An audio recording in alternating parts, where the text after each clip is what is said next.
사랑하는 기쁨의 교회 가족 여러분, 안녕하세요. 오늘은 다 같이 출애굽기 33장의 말씀을 묵상하도록 하겠습니다. 제가 11절까지의 말씀을 읽도록 하겠습니다. 여호와께서 모세에게 이르시되 너는 내가 애굽 땅에서 인도하여 낸 백성과 함께 여기를 떠나서 내가 아브라함과 이삭과 야곱에게 맹세하여 내 자손에게 주기로 한 그 땅으로 올라가라.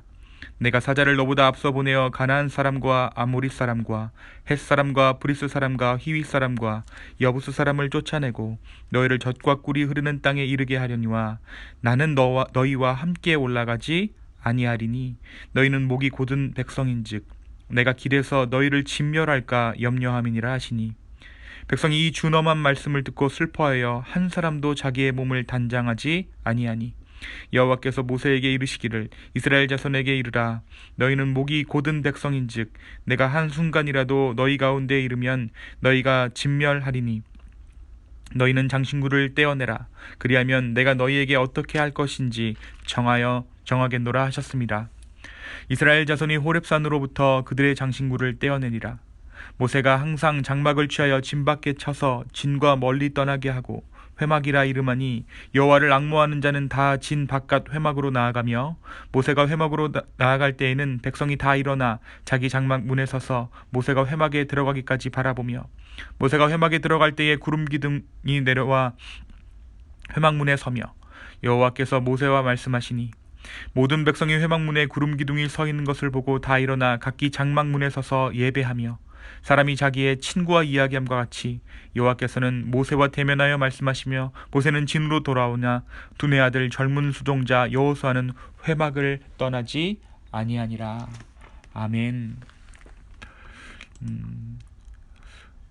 우리가 어제 이 말씀 가운데 출애굽기 말씀 가운데 황금 송아지를 만들어 우상을 숭배하는 이스라엘의 범죄 현장을 목격했습니다.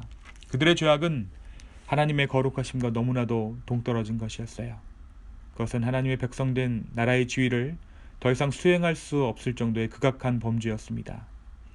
40일간 하나님과의 거룩한 교제를 통하여서 거룩이 어떠한 것인가를 체험한 모세는 그들이 벌이는 우상 숭배의 행각을 보고서는 차오르는 분을 이기지 못합니다. 결국 그가 가지고 있던 돌판을 땅에 떨어뜨려 깨뜨립니다. 하나님께서는 모세에게 더 이상 가나안 땅을 향해 진군하는 이스라엘 무리 가운데 동행하시지 않으리라 말씀하십니다. 이는 하나님이 없는 출애굽을 이제 그들이 진행해야 한다는 것입니다. 이렇게 된다면 당시 다른 민족들이 하고 있는 땅 따먹기 수준의 전쟁, 자신들의 영토를 넓히는 국가적 번영과 약탈을 통해 재산을 늘리는 그러한 전쟁들과 출애굽은 더 이상 아무런 의미적 차이가 없게 되는 것이죠. 하나님의 나라를 이루는 것을 목적으로 삼은 이스라엘의 출애굽이 세상의 야만적인 정복전쟁의 수준으로 격화되는 것입니다. 사실 하나님의 측면에서 이스라엘 민족과 동행하시지 않겠다 하신 이유는 이렇습니다. 하나님께서 오늘 말씀에서 말씀하시듯 하나님의 거룩함은 이스라엘의 죄악을 가만 보실 수 없으시기에 만약 하나님께서 동행하시게 된다면 하나님의 거룩함은 즉시로 이들을 소멸시켜 버리실 것입니다. 영적으로 준비되지 않은 이스라엘 민족과 하나님이 동행하시게 된다면 출애굽의 여정을 시작한 지 얼마 되지 않아 다 죽고 말게 될 것이라는 하나님의 선언이 있었던 것이죠.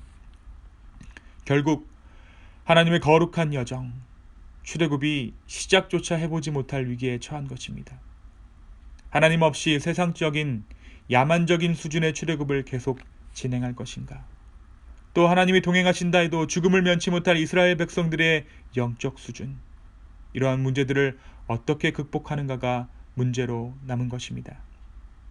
바로 이때에 모세는 이 공동체의 문제를 자신의 문제로 인식합니다. 더 이상 이스라엘 공동체의 패역함을 공동체의 문제로 두지 않고 자신의 문제로 떠안았던 것입니다.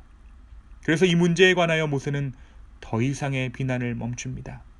그리고 회막에 들어가서 하나님과 1대1로 기도하고 교제하기 시작합니다. 오늘 말씀해 보니까 하나님과 모세가 마치 친구에게 이야기하듯이 서로와 서로가 함께 교제했다라고 말씀이 기록하고 있어요. 또한 모세가 바로 기도하는 이때에 이스라엘 백성들은 무엇을 하는가? 자신들이 가지고 있던 그 치장품들을 다 벗어 던집니다. 애굽의 송아지 신을 하나님이라고 말했던 그들에게 이렇게 회개하는 그러한 행동은 더 이상 애굽의 종으로 살면서 그들의 문화를 쫓지 않겠다라는 이스라엘 민족의 다짐이었습니다. 모세는 회막에서 하나님과 씨름합니다. 그들을 용서해달라고, 하나님의 긍휼을 보여달라고 애끓는 심정으로 하나님 앞에 매달려 기도합니다. 결국 이스라엘의 회개와 모세의 중보기도, 이 영적인 콜라보레이션으로 하나님의 마음이 돌아섭니다. 결국은 하나님께서 모세에게 말씀하시기를 내가 친히 가리라, 내가 너를 쉬게 하리라 약속해 주신 것입니다. 14절입니다. 여호와께서 이르시되 내가 친히 가리라, 내가 너를 쉬게 하리라. 사랑하는 여러분, 오늘 말씀은 우리에게 무엇을 말해주고 있습니까? 우리는 이 말씀을 통해서 하나님의 감정 변화를 느낄 수 있습니다. 우리는 종종 하나님의 존재를 오해합니다. 신적인 권위를 옹고집으로 생각한다는 것입니다. 하나님께서 한번 뜻을 정하시면 그 뜻을 돌이키시지 않는 그러한 완고한 분으로 우리가 생각한다는 것이에요. 하나님은 하나님의 뜻을 한번 정하시고 관철하시면 절대로 그 뜻을 돌이키시지 않는 고래심줄 같은 분이 아닙니다. 하나님의 사랑과 공의라는 성품에는 변화가 없지만 사랑과 공의 안에서 하나님은 우리에게 때로 진노하시기도, 때로 마음을 누그러뜨리시며 밝은 햇살과도 같은 순간들을 우리의 삶에 허락하시는 주님이십니다. 하나님의 사랑과 공의는 변함이 없지만 그 안에서 하나님은 우리와 교제하고 그 가운데 여러 가지 변화된 모습을 우리 가운데 보이신다라는 것입니다. 박제된 신이 아니라 결혼한 신, 모시는 신이 아니라 관계하시는 하나님, 그것이 저와 여러분이 섬기는 우리 하나님의 모습입니다. 그래서 우리가 기독교는 종교가 아니라 관계다, 기독교는 종교가 아니라 생명이다 라고 말하는 것이죠. 이 하나님과의 관계는 다이나믹하고 유기적이고 생동감이 있습니다. 오늘 하루 이 하나님과 교제하는, 정말 우리가 하나님과 교제하고 있구나 하는 저와 여러분의 상태를 받아들이고 하나님의 마음을 시원케 하는, 하나님의 마음을 즐겁게 하는 삶을 살 수 있는 저와 여러분 되기를 간절히 소망합니다. 또한 오늘 말씀은 모세의 리더십이 어디서 나오는가를 말해주고 있습니다. 하나님께서 함께 하실 때 모세의 리더십을 발견하는 것은 쉬웠습니다. 그의 지팡이가 하나님의 능력을 행했습니다. 물도 나게 하고 홍해도 갈랐습니다. 하지만 하나님이 떠나시려 할 때, 하나님이 등을 돌리시려는 그때에도 모세는 이스라엘의 리더로서 이스라엘 백성들을 이끕니다. 하나님 없는 출애굽은 의미가 없습니다. 하나님, 우리가 잘못했습니다 라는 그의 기도는 결국 하나님의 마음을 돌이키는 데 성공합니다. 공동체가 회개하고 모세가 기도하자 하나님께서 그의 마음을 돌이키신 것입니다. 공동체의 죄가 명백함에도 더 이상 그것을 죄의 문제로 두지 않고 하나님과의 문제로 인지하고 비난을 멈추고 기도하는 모세. 이 모세의 모습을 통해서 진정한 리더의 모습을 다시 한번 마음 가운데 새깁니다. 밤새도록 이스라엘 백성들을 위해 중보하는 모세와 곁을 지키던 여호수아, 또 겟세마네 동산에서 인류의 죄의 문제를 놓고 밤새 기도하시던 예수 그리스도의 모습을 떠올리며 우리 기쁨의 교회, 또한 우리의 가정, 우리가 속한 공동체를 위해 정말 기도하는 저와 여러분 되기를 간절히 소망합니다. 이 시간 함께 기도하시겠습니다.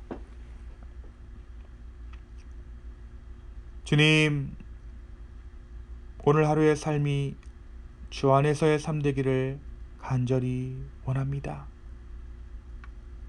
하나님 없는 우리의 인생은 아무런 소용이 없습니다. 주님, 우리와 함께하여 주십시오.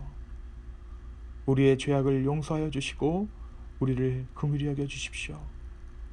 또한 우리의 기쁨의 교회를 주님께서 축복하여 주시고 이 교회를 통하여서 하나님 나라를 이 땅 가운데 임하게 하여 주시옵소서. 주님 감사합니다.